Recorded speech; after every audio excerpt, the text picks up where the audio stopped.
Bismillahirrahmanirrahim. Short question number 1, chapter number 1. Name several repetitive phenomena occurring in nature which could serve as reasonable time standard. आपने उन अवामल के name बताने हैं जो अपनी मोशन को बार बार रिपीट करते हैं और उनको हम टाइम स्टैंडर्ड के तौर पर ले सकते हैं. तो फर्स्ट ऑफ ऑल देखिए रिपीटेटिव फिनोमेना क्या होंगे. Any phenomena that repeat itself after regular time interval can be used as time standard. Like that heart beat और human pulse rate, revolution of moon around the earth, characteristics vibrations of crystals such as quartz crystal, radioactive decay of some substance, for example half-life of radioactive element को भी ले सकते हैं हम. Rotation of earth around its own axis, count time in days. Rotation of planet in solar system can serve as measure of time. Rotation of moon around the earth, count time in months. ये students सारे repetitive phenomena हैं, कोई से 4 से 5 आपने board exam में लिखने होते हैं. नेक्स्ट शॉर्ट क्वेश्चन नंबर 2 है, give drawback cause the period of simple pendulum as a time standard. वो कौन सी खामियां हैं जिस वजह से हमने जो सिंपल पेंडुलम है इसको स्टैंडर्ड टाइम के अंदर यूज नहीं कर सकते, उसकी कॉजेज बतानी है आपने. Pendulum of fix length may have different periods at different places due to even slight in g.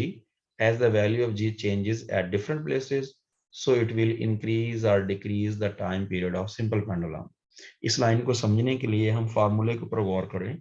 t is equal to 2 pi l over g होता है, तो टाइम पीरियड जो है वो इनवर्सली रिलेटेड होता है अंडर रूट ऑफ जी के. तो जब जी की वैल्यू कम होती है तो टाइम पीरियड हमारे बढ़ जाता है, जब जी की वैल्यू बढ़ती है तो टाइम पीरियड हमारा वहां पे कम हो जाएगा, जैसा कि जी की वैल्यू मैक्सिमम हमारी कहाँ पे होगी, सी लेवल के ऊपर. सेकंड पॉइंट है, usually matter expand on heating and contracts on cooling.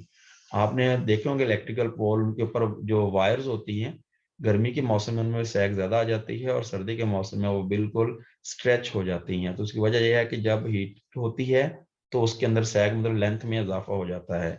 Similarly, in summer season, length of pendulum is slightly increased by the temperature. Temperature जो है वो बढ़ने से लेंथ भी बढ़ जाती है. Hence, time period of pendulum is also increased.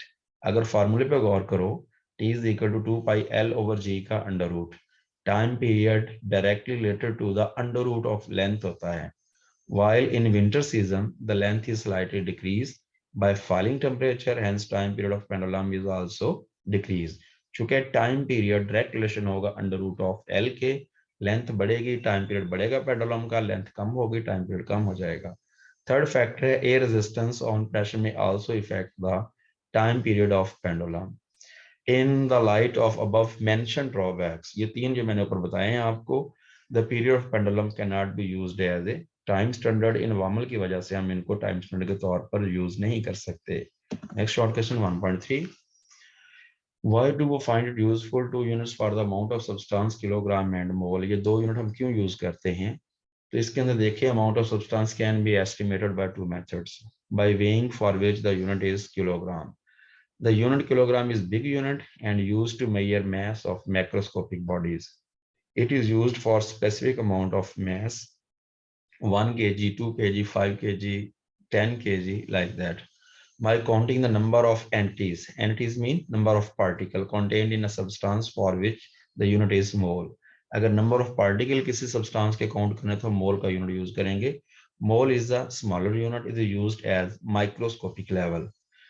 Unit when we want to consider a fixed number of atoms, molecules of a system. For example, in case of gas, तो हम molecule अगर हों या हमारे एटम हों gas के, तो उनके लिए हम जो यूनिट यूज करेंगे वो हमारा मोल होगा, because mole is a smaller unit as compare to the हमारे पास केजी.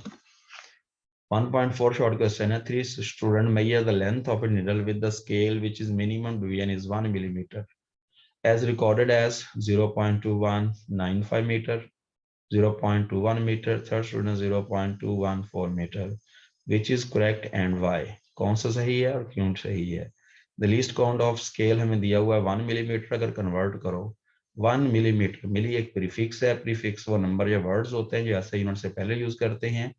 इसको 10 की पावर 3 को अगर कन्वर्ट करें तो 0.001 मीटर आएगा. In the above mentioned three readings, 0.214 is more correct than the other readings because in this reading the length is measured up to 3 decimal places. क्योंकि लीस्ट काउंट में भी 3 डेसिमल प्लेसेस हैं और उसके answer student के अंदर भी क्या आ रहे हैं 3 डेसिमल प्लेसेस। तो इसलिए हमारा ये वाला जो स्टूडेंट है जिसने 0.214 मीटर लेंथ मेजर की, ये मोर करेक्ट होगा as compare to other 2 students. It is more accurate than having less percentage error या अनसर्टेनिटी, इसके अंदर एरर कम आएगी आपके पास, इसलिए third student is more accurate as compare to the first and second one. An old saying is that chain is strong as its weakest link. What analogous statement can you make regarding experimental data used in computation? एक पुरानी कहावत है कि एक data उतना correct होता है जितनी उसकी जो हमारे पास पुरानी कहावत, एक चेन उतनी ताकतवर होती है, इतनी स्ट्रांग होती है जितना उसका वीकेस्ट लिंक। इससे मिलती जुलती हमने एक स्टेटमेंट बनानी है। The analogous statement of old saying, पुरानी कहावत की जो हमारी एनालॉगस स्टेटमेंट जैसा कि में दी गई है कि chain as only as strong as its weakest link, इसके अकॉर्डिंग जो हम बनाएंगे, हमने इस तरह बनाई है, is that the result of an experimental data is as accurate as any of the least accurate measurement used in the computation. किसी भी एक्सपेरिमेंट के अंदर उसका फाइनल रिजल्ट उतना ठीक होगा जितने उसके अंदर आपने स्मॉलर 3 डिजिट्स या वैल्यू यूज की होंगी, उतनी ही वैल्यू जो स्मॉलेस्ट यूनिट वैल्यू यूज की होंगी, उतना ही हमारा एक्सपेरिमेंट डेटा जो है वो करेक्ट होगा। उसको दोबारा देख लीजिएगा कि ओल्ड सेइंग का मतलब पुरानी कहावत है कि एक चेन इतनी ताकतवर होती है जितना उसका कमजोर तरीन जोड़। इसके मुताबिक हमने यहां से लेकर यहां तक स्टेटमेंट बनानी है, is that the result of an experimental data is as accurate as any of the least accurate measurement used in the computation. हमारा एक्सपेरिमेंटल डेटा उतना ठीक होगा जितनी उसमें सबसे छोटी एक्यूरेट मेजरमेंट हमने यूज की होगी। नेक्स्ट हमारे पास है 1.6, period of simple pattern is measured by the stopwatch. What type of error are possible? Mainly तो 2 टाइप्स ही होती हैं, एक सिस्टमैटिक होती है, दूसरी पर्सनल होती है, लेकिन बुक में रैंडमली मेंशन है। हम तीनों को डिस्कस कर लेते हैं। तो स्टूडेंट इसके अंदर पहले देखो तो आप कि वाइल मेजरिंग द, हमारे पास क्या होगा, पीरियड ऑफ सिंपल पेंडुलम, ये सिंगल नहीं सिंपल पेंडुलम है। 3 टाइप्स ऑफ एरर में बी पॉसिबल। तो फर्स्ट वन कौन सा है, सिस्टमैटिक एरर। सिस्टमैटिक एरर क्या होती है, systematic error refers to an effect that influences on all the measurement particularly or equally, it occur due to some definite rules। तो student ये तो बहुत लेंथी हो जाएगी, डिफाइन हमने शॉर्ट के अंदर लिखना तो लिख सकते हैं। The error is due to any default in measuring instrument। Systematic error system के अंदर एरर होगी, जैसे कि स्टॉपवॉच से मेजर करें, उसमें कौन कौन सी एरर आ सकती हैं वो आप देख सकते हैं इसके अंदर से। इसके अंदर देखें जनाब, हमारे पास है द एरर में भी हमारे पास occur due to zero error of instrument और पुअर कैलिब्रेशन और इनकरेक्ट मार्किंग। ये 3-4 फैक्टर होते हैं जिनके साथ हम जो चीज को कहते हैं इसके ऑपरेटर्स के अंदर हमारी सिस्टमैटिक एरर है। तो मेनली 3 ही हम बात करते हैं, जीरो एरर की, पुअर कैलिब्रेशन की या इनकरेक्ट मार्किंग की। अगला आता है हमारे पास random error. Random error said to be occur when repeated measurement of same quantities give different values under the same condition. तो वो हमारे पास रैंडम एरर होती है। प्रेशर सेम है, टेम्परेचर सेम है, पर्सन सेम है, ऑपरेटर सेम है, फिर भी एरर आ रही है जो अननोन कॉजेज की वजह से होगी, that would be the random error. आगे देखेंगे पर्सनल एरर क्या होगा, this error occur due to negligence and experience of the observer. This error may be minimized by taking several measurement with the help of different observers। अगर different observer use करेंगे तो उससे हम best result निकाल सकते हैं। तो इस तरह की जो पर्सन से होगी that would be called the personal error. 1.6 है हमारे पास। उसके बाद 1.7 देखें, does dimensional analysis give any information on constant proportionality that may appear in algebraic expression? So the method of dimensional analysis does not give any information about the dimensionless constant, for example number only, the value determined by experimentally or theoretically। Wording अगर देखिएगा कि dimension analysis हम उनमें use कर सकते हैं जिसमें length include हो, मैस हो, टाइम हो।